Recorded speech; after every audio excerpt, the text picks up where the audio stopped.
Ideas para alcanzar un país con libertad económica, democracia política y seguridad jurídica. Aquí se habla libertad con Víctor Maldonado. Solo por rcr.tv, la radio que se ve.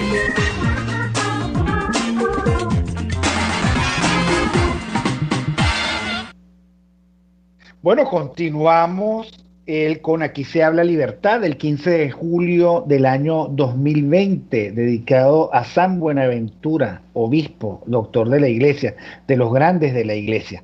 Y bueno, pero muy contento, de verdad, muy honrado, tanto Miguel Fontán como yo, porque estamos ahorita con un gran amigo y además un intelectual al que admiramos mucho, Miguel Martínez Meucci, el autor del libro Apaciguamiento, que con mirada clara, porque el libro no es de hoy, ni de ayer, ni de antier, planteó una tendencia terrible de la oposición dispuesta siempre a ser domesticada. Y hoy precisamente estamos en lo mismo, casi que aburre, Miguel, o los Migueles además, ¿no?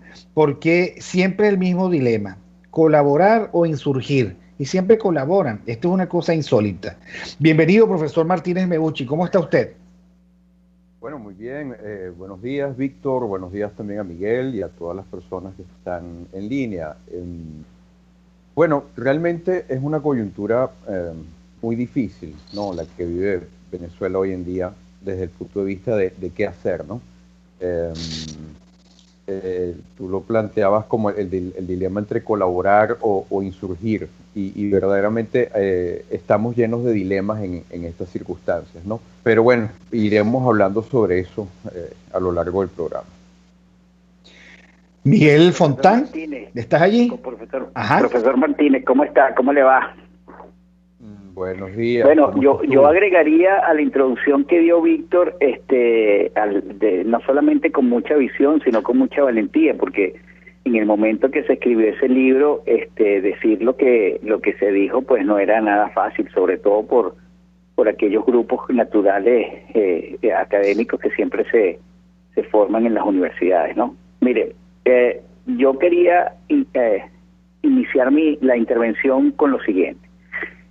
Desde hace tiempo, y alguna vez lo hemos conversado, el acto electoral es un dispositivo que encontró el régimen para asimilar los peligros dentro del sistema político que pudiesen surgir para su estabilidad.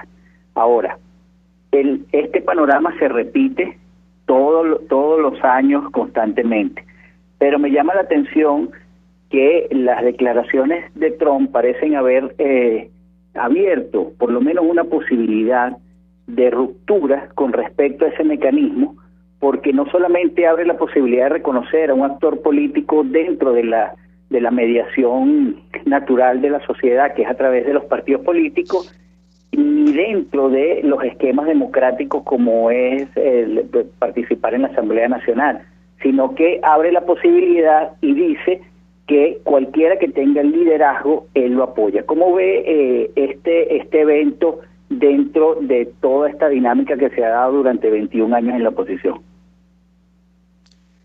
Claro, uno de los aspectos en los cuales creo que hay que insistir, y he tratado de insistir en mucho tiempo, es que aquí muchas veces reaccionamos ante lo que es una fotografía o lo que es el momento, y hay que ver de alguna manera siempre la película, ¿no? No perder de vista que esto ha sido un proceso que se ha ido desarrollando, desde mi punto de vista, impulsado por una voluntad revolucionaria. O sea, creo que no se puede perder de vista el hecho de que el grupo en el poder, en el manejo del Estado en Venezuela, es un grupo revolucionario. Y esto podemos dedicar quizás algo de tiempo a ello, pero en pocas palabras quiere decir que son personas que llegan al poder con la voluntad de transformar por completo no solo los esquemas de poder, la forma de ejercer el poder, sino también incluso la sociedad venezolana. Y que, por supuesto, en esa voluntad de transformarlo todo, todo comienza a ser distinto y las reglas del juego van cambiando paulatinamente. en ese sentido, es importante ver cómo durante los 20 años el tipo de reglas del juego no han sido siempre las mismas. El chavismo llega dentro de las reglas de la República Civil. Llega al poder, a pesar de haber protagonizado 2 intentonas militares frustradas, llega mediante elecciones y durante un tiempo juega ese juego, pero progresivamente cambiando las normas del juego. Desde el periodo 2003 hasta el periodo 2016, muchos autores han calificado al régimen venezolano como un autoritarismo competitivo. O sea, un sistema autoritario, pero que permitía ciertas ventanas, ciertos espacios para la competencia electoral. Y esos espacios permitían, por así decirlo, cierto margen de maniobra dentro del juego democrático.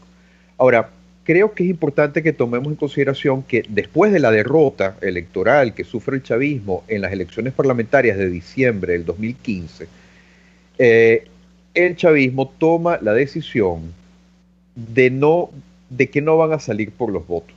Yo creo que eso es algo importante a considerar, ¿no? Igualmente que sucedió en la cúpula del Partido Comunista Chino, o en el castrismo en Cuba, cuando en Rusia se estaba desarrollando el glasnost y la perestroika, al ver las consecuencias de ese proceso de apertura en la antigua Unión Soviética y ver cómo eso se le escapó de las manos a Gorbachev y va a caer con él toda la Unión Soviética, los chinos y los cubanos, por poner algunos ejemplos, deciden que no van a salir por elecciones. Y esa decisión no es una decisión que se toma un día y que se puede deshacer al día siguiente, sino que implica asumir la voluntad de correr con todos los riesgos y todos los costos que significa pasar a ser un autoritarismo pleno, total. Y en donde ya la necesidad de guardar la fachada democrática queda sacrificada. Hasta el año 2015 al chavismo en el poder le interesaba mantener la fachada democrática a través de procesos electorales, etc. Hoy en día le interesa, pero con una diferencia fundamental. Le interesa, pero ya habiendo asumido los costos de que si se tiene que robar una elección o si tiene que correr con la condena de las principales democracias mundiales y en Occidente, lo va a pagar ese precio. Con lo cual ya no existe de alguna manera la necesidad de guardar las formas. Y esto implica que ya es como, por decirlo así, cuando se asocian una personas para cometer un crimen, cuando ya todos están con las manos sucias, ya es muy difícil que alguno de ellos abandone el barco, porque todos están involucrados en los crímenes más graves. Ese es el problema en este momento. Y con respecto a las opciones electorales,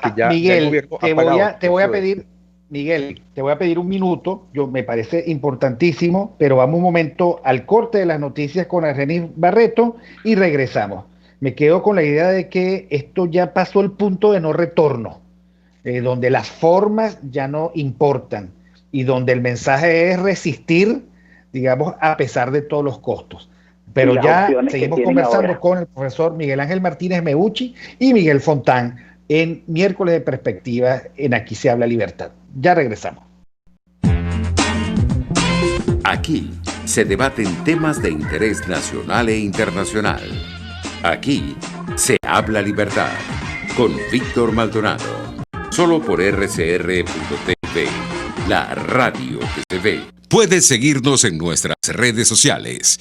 En Twitter, @RCR750, la radio que se ve. Cómo prevenir enfermedades, cómo actuar en casos de emergencias médicas, cómo mantener una buena calidad de vida. Todas estas interrogantes tienen su respuesta en RCR Salud. Todos los domingos con el Dr. José Eduardo Troconis. Comparte con nuestros oyentes notas de bienestar físico, salud mental y social para el buen desarrollo del ser humano. RCR Salud, todos los domingos a las 10 de la mañana, por RCR.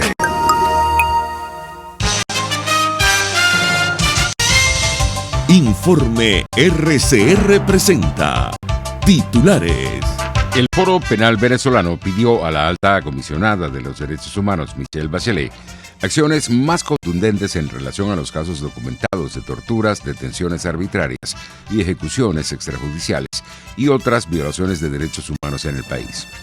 Carmen Beatriz Fernández, consultora política y profesora de la Universidad de Navarra en España, afirmó que en Venezuela no hay condiciones para participar en unos comicios parlamentarios. Conversado otras veces no es votar o no votar, sino que es, por un lado, tener la certeza de que tú lo que decidas hacer como oposición lo decidas hacer en una unidad perfecta o casi perfecta alrededor de los partidos hoy excluidos muy arbitrariamente de la convocatoria electoral, pero que siguen teniendo un peso específico en la sociedad venezolana. Entonces, el G4 tiene el deber de actuar en conjunto, ¿no?, en esa decisión de si acude o no acude y explicar por qué. En internacionales, la Organización Mundial de la Salud y el Fondo de Naciones Unidas para la Infancia, UNICEF, advirtieron hoy que el número de niños vacunados en el planeta está bajando de forma alarmante debido a los problemas que ha causado la pandemia del COVID-19. En el fútbol inglés, el 27 de julio, se abrirá el mercado de fichajes de la Premier League. 11:33. Continúen con Aquí se habla libertad.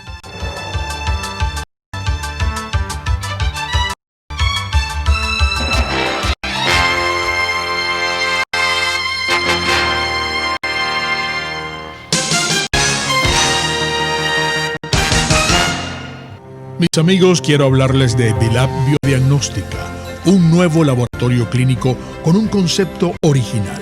Además de estar dotado con los equipos de la más reciente tecnología y el personal de más alta calificación, Vilap Biodiagnóstica te ofrece ambientes y los precios más bajos en todos tus exámenes de laboratorio.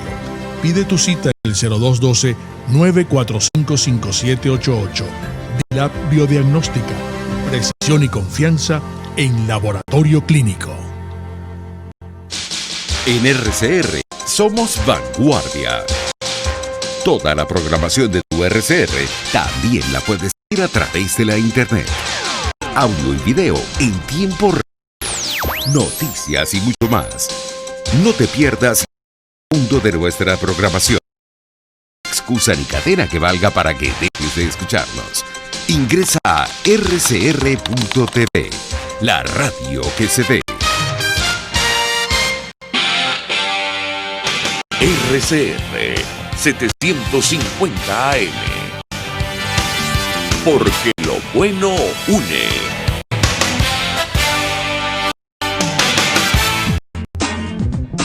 Ideas para alcanzar un país con libertad económica, democracia política y seguridad jurídica.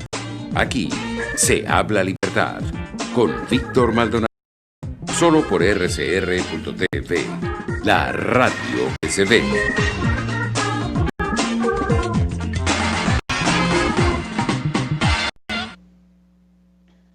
Bueno, continuamos con Aquí se habla libertad de 15 de julio del año 2020, San Buenaventura.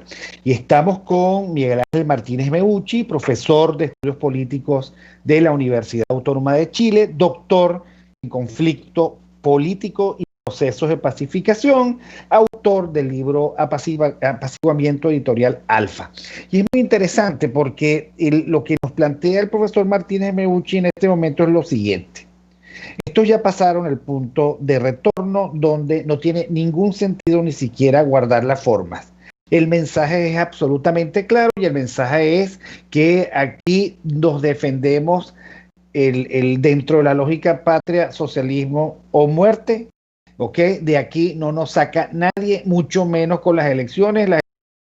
Ya el gato autoritario se comió al ratoncito ingenuo que jugaba las elecciones creyendo que alguna vez le podía ganar al gato autoritario y también hay que decir que esta jugada electoral de la cual igual se sirven como para tener algún barniz, eso se empichó. Ya nadie cree que este régimen haga elecciones que tengan algún sentido para aquellos que supuestamente compitan. Y estaba en esa reflexión el profesor Martínez Meucci.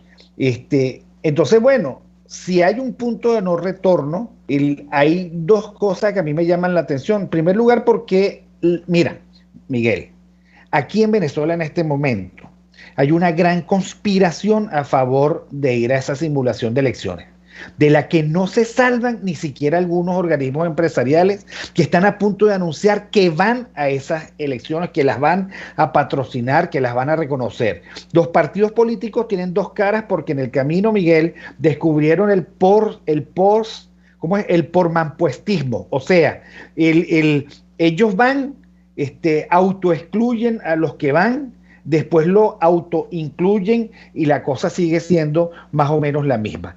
¿Cómo ves tú este panorama tan enredado, el que vivimos en este momento con este desafío? Bueno, ahí un poco para tener perspectiva con respecto a todo esto, me parece que, bueno, se ha dicho muchas veces, pero seguimos sin tener a veces la fotografía completa o la película completa con respecto al tipo de régimen que impera hoy en Venezuela. Desde hace mucho tiempo yo he insistido en el talante y en la lógica totalitaria y revolucionaria, porque recordemos que el totalitarismo es revolucionario, eso hay que siempre tomarlo en consideración. Al tener este talante, el gobierno dictatorial que tenemos ahora se empeña en gobernar de ciertas formas que impiden, por así decirlo, el funcionamiento de una lógica electoral. La lógica electoral tenía razón de ser y era un mecanismo válido de lucha hasta el 2015, al punto de que efectivamente la oposición logró 2/3 de la Asamblea Nacional. Con 2/3 le correspondía nombrar las autoridades del CNE y del Tribunal Supremo de Justicia, y si hubiera podido producir, si se hubiera mantenido algún mínimo apego a la constitucionalidad, se hubiera podido producir un cambio de gobierno de forma institucional. El problema es que obviamente el chavismo estaba al tanto de esto y sencillamente desconoce, a partir del 2015, desconoce los resultados electorales. Y no solo eso, sino que va trabajando poco a poco, de forma que quizás a los venezolanos nos parece muy obvia, pero que no siempre en el extranjero se ve con tanta claridad, va trabajando para seleccionar a la oposición a la cual desea enfrentar en urnas. De tal manera que por eso hemos visto el descabezamiento y el secuestro de los partidos de la oposición o el hecho mismo de impedir que se inscriban como tales, con lo cual no estamos hablando ya solo de un régimen, de una dictadura convencional, de un régimen autoritario convencional que sencillamente se empeña en mantener el poder y ya, sino que necesita crear toda una atmósfera de normalidad ficticia que es propia de los regímenes totalitarios. Y dentro de estos sistemas se van creando oposiciones que a la postre no se oponen, ¿no? Entonces todavía este proceso es lento, es gradual, es paulatino, y nunca vemos el momento en el cual se pasa del blanco al negro. Nunca vemos ese tránsito de un solo movimiento, sino que es un movimiento progresivo. Pero hacia donde estamos yendo, si vemos la película, lo que estamos yendo es a la constitución de un sistema de partidos que en la práctica es un sistema hegemónico, por no decir casi de monopartido, pero en donde para mantener alguna imagen de democracia y de alternabilidad en el poder, el chavismo necesita contar con una oposición que no es tal. Y precisamente por eso vamos viendo la penalización y la persecución de todos aquellos sectores que realmente harían algún tipo de trabajo de oposición, para finalmente ir dejando solo un ecosistema político completamente amigable, completamente favorable al régimen. Entonces, ya en estas condiciones, no se puede hablar de elecciones porque el ciudadano no tiene la posibilidad de elegir. Sencillamente puede, de alguna manera, dar su voto a alguna figura que ya previamente ha llegado a algún acuerdo con el régimen en vigor. Entonces, claro, la tarea, y esto es un poco la idea en la cual he tratado de insistir últimamente, es para el liderazgo democrático y para la ciudadanía democrática, es, aceptar hasta cierto punto de vista que ya las reglas del juego son otras, que ciertas ventanas han sido cerradas y que para volverlas a transitar es necesario abrirlas previamente. pero no transitar dentro de la institucionalidad espuria que ha consagrado y que ha estructurado el régimen. Entonces, claro, la labor en este momento tiene que ser una distinta y es muy, muy complicada. Ciertamente es una labor que vamos a llamar en líneas generales de resistencia, pero esto tiene que aterrizarse. Y sobre esto hay que pensar, y sobre esto hay que hacer planificación, y para esto hay que prepararse. Todo el conjunto de la sociedad venezolana. Ahora, esto es algo hasta cierto punto nuevo, porque todavía la ilusión de que ciertas ventanas están abiertas nos lleva a veces a pensar que podemos seguir usando las mismas vías cuando ya están cerradas, cuando la realidad nos está demandando una transformación personal, organizacional, política para luchar por la democracia en condiciones que ya son otras. Ya no se trata de un autoritarismo competitivo, ya las ventanas de participación electoral están sumamente bloqueadas. Es necesario entonces una preparación de organizaciones políticas, de ciudadanos, de liderazgo político distinto. Y esto nadie tiene todas las respuestas en su mano, pero precisamente yo lo que creo que el momento demanda una reflexión conjunta de los demócratas, una reflexión respetuosa, racional, en torno a entender, ser realistas con respecto a las características del momento y a lo que esto demanda que hagamos. Si en este momento no existen opciones para votar por un liderazgo democrático, y si en este momento la ciudadanía no se siente motivada a votar por las figuras que este sistema político ofrece, esto no es por casualidad ni es por capricho. Es como consecuencia de lo que hemos venido viendo durante los últimos años. Y eso no se puede esconder bajo la alfombra.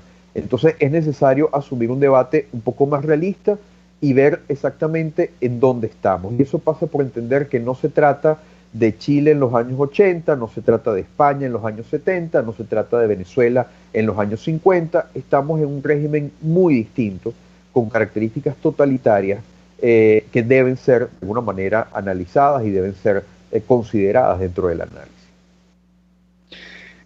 Ahora, profesor, usted, hay varias cosas en esta intervención, ¿no?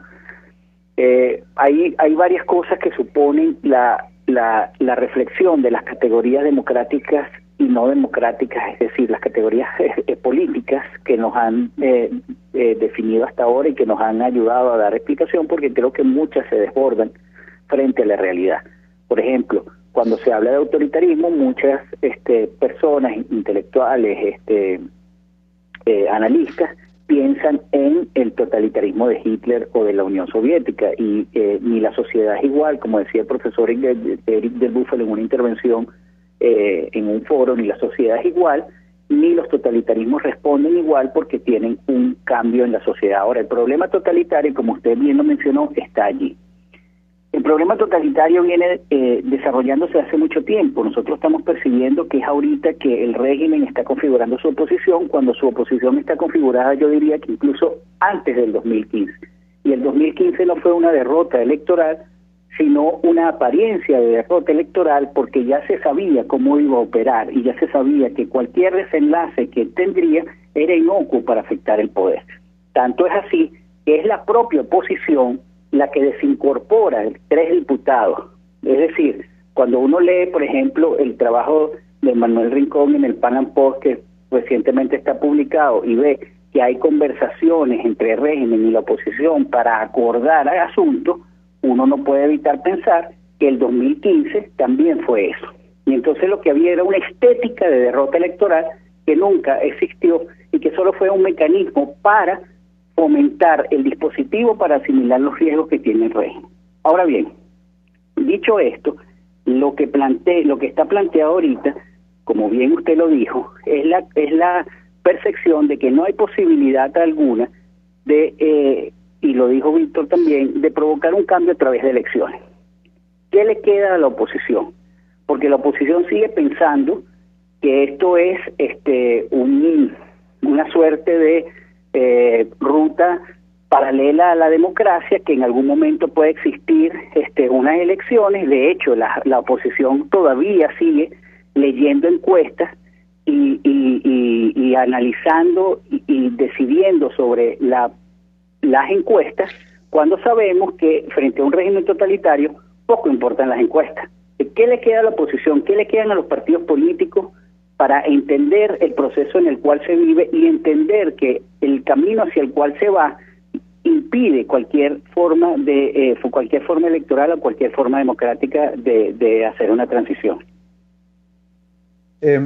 Bueno, yo discreparía, Miguel, con respecto al significado y a lo que fue la realidad de las elecciones del 2015. O sea, para mí no estaba en ese momento todo escrito, para mí en ese momento no estaba ya previsto por parte del chavismo que las elecciones iban a ser totalmente inocuas. Yo creo que en ese momento el chavismo sí se llevó una sorpresa.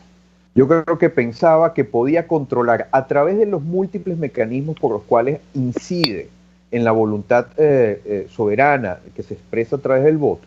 Yo creo que en ese momento ellos pensaron que podían coexistir con una asamblea que estuviera en cierto porcentaje controlada por la oposición, siempre y cuando no se perdieran ciertos nodos básicos del poder en el Estado. Pero creo que ellos no esperaban 2/3 de votos en contra, porque con 2/3 constitucionalmente la oposición podía cambiar la composición del CNE y del TCJ. ¿Y qué es lo que va a suceder? Que esa misma Navidad, en diciembre del 2015, ellos se apresuran a jubilar y a cambiar la composición del TCJ, precisamente ¿para qué? Para neutralizar a una Asamblea Nacional que iba a ser adversa. Entonces, a menudo se habla, por ejemplo, de las stunning elections, o sea, de cómo algunas dictaduras han sido sorprendidas a través de un resultado electoral que abrieron parcialmente la ventana y de repente resultó que se le fue todo el control de la situación por ahí. Bueno, para mí esa elección ya tuvo lugar en Venezuela y fue la elección del 2015. O sea, ya la sorpresa, el efecto sorpresa ya se perdió, porque efectivamente se logró en el 2015. Pero precisamente como consecuencia de ese éxito, el chavismo decidió quemar las naves y decidió que ya no se va a dejar meter otro gol tan fácilmente como es. ¿De acuerdo? Entonces por eso ha cerrado todas las compuertas y por eso para ir a una elección primero se garantiza tener absolutamente bloqueados todos los mecanismos por los cuales una elección pudiera cambiar las cosas.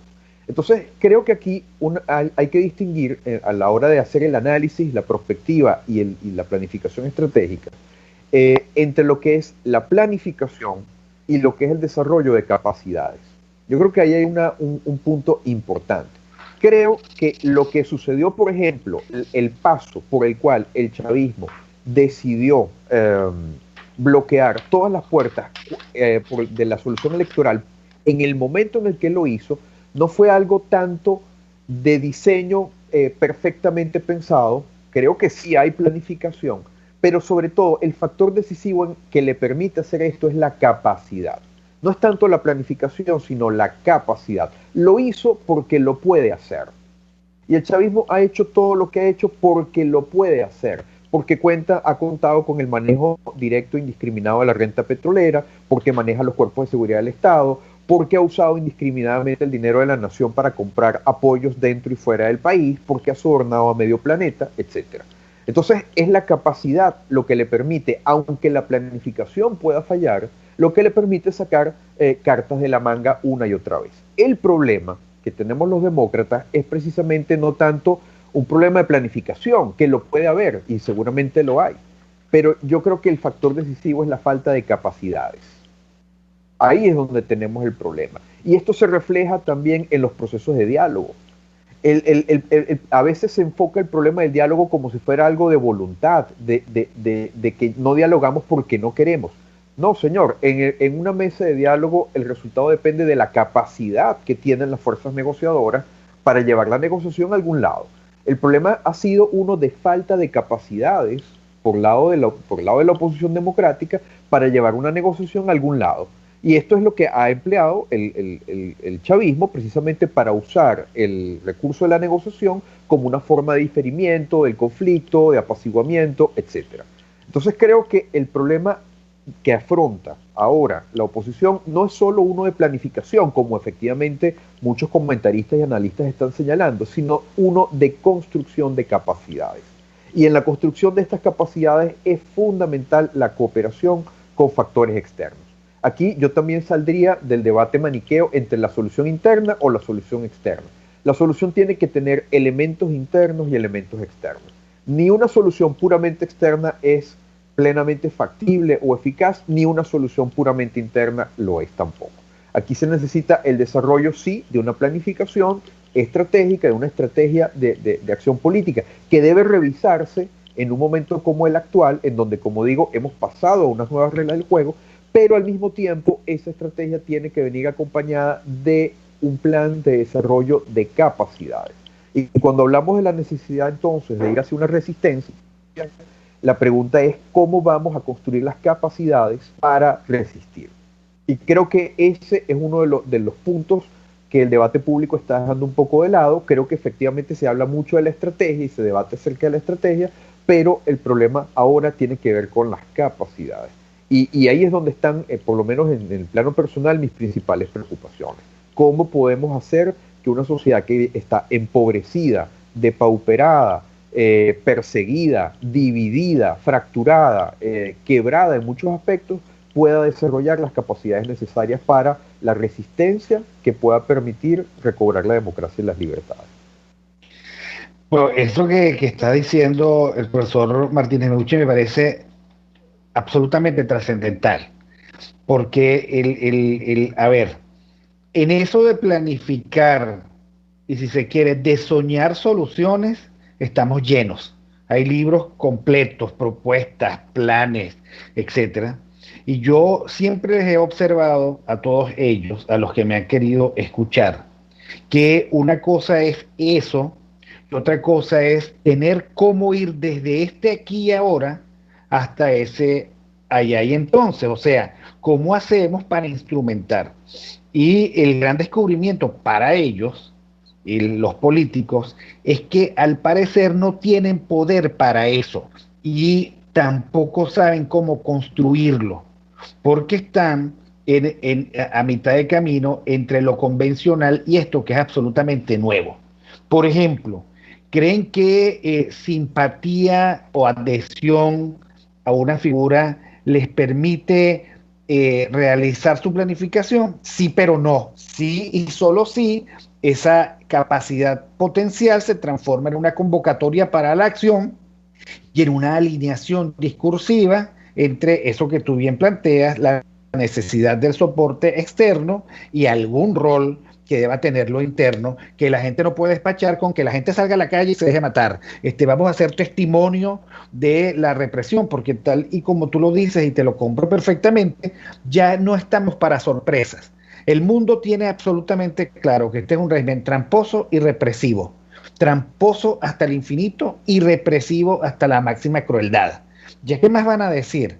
¿Cuántos muertos más necesitamos? Es otra las capacidades internas que hay que desarrollar. Y sin embargo me preocupa mucho por aquello que el Antonio Cova planteaba, que era característica del venezolano, su profunda instrumentalidad. O sea, no sabe crear capacidades para hacer realidad sus procesos de planificación o, si se quiera, sus sueños.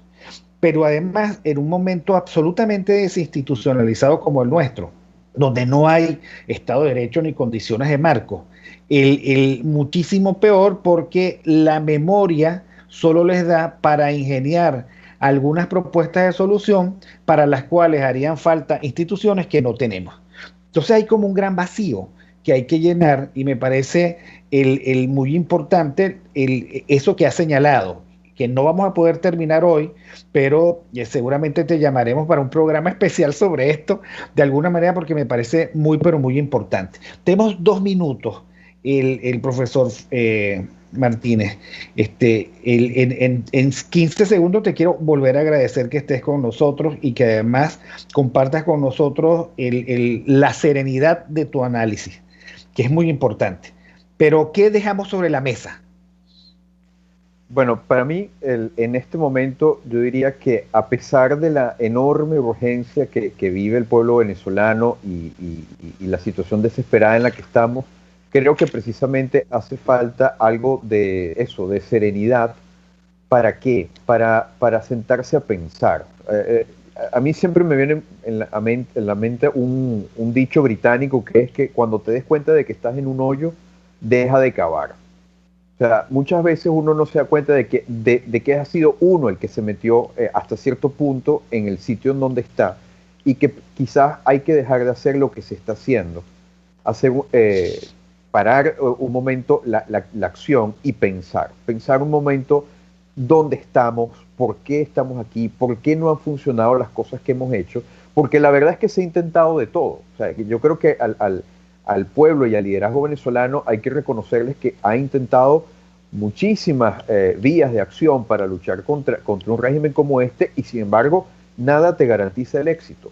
Pero como el éxito es un imperativo vital en estas circunstancias, porque es una situación en la cual no se puede coexistir, porque sencillamente está en riesgo la vida de las personas, no es una dictadura en donde la economía florece, no es una dictadura en donde hay seguridad, o sea, ni siquiera eso en este momento lo tiene el venezolano. Entonces es necesario, de alguna manera, diría yo, un debate nacional de altura, donde haya la posibilidad de generar espacios de discusión, de contrastación de ideas y de puntos de vista, y aceptar que hay unas nuevas reglas del juego sobre las cuales hay que aprender a jugar.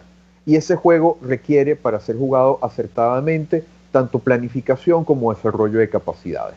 Como decías tú, Víctor, es muy fácil a veces trazar planes sobre el papel, pero lo que es bien difícil es construir las capacidades para hacer posible un plan de eso sobre el papel. Y yo diría que ahí es donde el rol de los partidos políticos tiene que revisarse. Pasar del rol del partido que busca escaños en la institucionalidad del Estado a un partido que es más bien un partido de resistencia, un partido de cohesión y de solidaridad social que le permite a los venezolanos afrontar una situación tan dura como esta y reorganizar sus fuerzas para luchar por la reconquista de la libertad y la democracia.